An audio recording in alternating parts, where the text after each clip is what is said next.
அஸ்ஸலாமு அலைக்கும். Welcome to Shala's recipes. இன்றைக்கி நம்ம என்ன ரெசிபி பார்க்க போகிறோம்னா, வெறும் 10 மினிட்ஸில் செய்யக்கூடிய வெஜிடபிள் ரைஸ். லெஃப்ட் ஓவர் ரைஸை வச்சு ஈஸியாக நம்ம பண்ணிடலாம். வாங்க எப்படி செய்யலான்னு பார்க்கலாம். ஒரு கடாயில் 1 டீஸ்பூன் ஆயில், 2 பச்சை மிளகாவை நான் சின்ன சின்னதாக கட் பண்ணி சேர்த்துருக்கேன். ஒரு வெங்காயம், அதையும் கட் பண்ணி சேர்த்துக்கோங்க. இப்போ நல்லா வெங்காயம் வதங்கி வரணும். குயிக்காக தயார் பண்ணிடலாம். இதில் தக்காளி சேர்க்கணும்னு அவசியம் இல்லைங்க. தக்காளி சேர்த்தோம்னா சதன்னு ஆயிரும். இப்படி நம்ம செய்ய போவையில் ரைஸ் நல்லா பொழு பொழுன்னு இருக்கும். 1/2 கப் கேரட், 1/2 கப் பீன்ஸ், அதுக்கு தேவையான அளவு உப்பு, 1/2 டீஸ்பூன் உப்பு சேர்த்து நல்லா மிக்ஸ் பண்ணிக்கோங்க.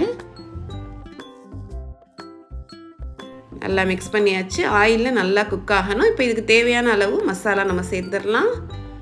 1 டீஸ்பூன் மிளகாய்த்தூள், 1 டீஸ்பூன் நூடுல்ஸ் பவுடர்னு கிடைக்கும், அதில் 1 டீஸ்பூன் சேர்த்துக்கோங்க. நல்லாயிருக்கும். சேர்த்து நல்லா மிக்ஸ் பண்ணிக்கிடலாம். அவ்வளோதாங்க இன்க்ரீடியன்ட்ஸ். இதுக்கு ரைஸ் மட்டும் சேர்த்தா போதும். லெஃப்ட் ஓவர் ரைஸ் 1 கப் சேர்த்துக்கோங்க. ரொம்ப சிம்பிளான ரெசிபி.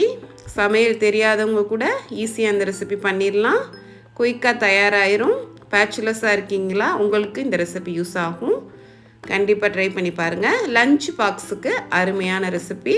இதுக்கு மேலே மல்லித்தலை தூவி ஃபினிஷிங் பண்ணிடலாம். அவ்வளோதான், நமக்கு ரைஸ் தயாராகிடுச்சு.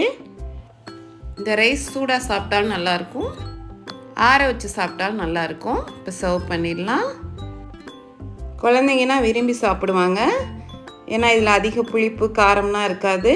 ஆனால் மைல்டான ஃப்ளேவரோடு சாப்பிட்றதுக்கு அருமையாக இருக்கும். கண்டிப்பாக ட்ரை பண்ணி பாருங்கள். இதுக்கு சைடிஷ்ஷாக அப்பளம் மட்டும் போதுங்க. அது மட்டும் போதும். சூப்பராக இருக்கும். இந்த ரெசிபி உங்களுக்கு பிடிச்சிருந்துச்சுன்னா லைக் பண்ணுங்கள், ஷேர் பண்ணுங்கள், சப்ஸ்கிரைப் பண்ணுங்கள்.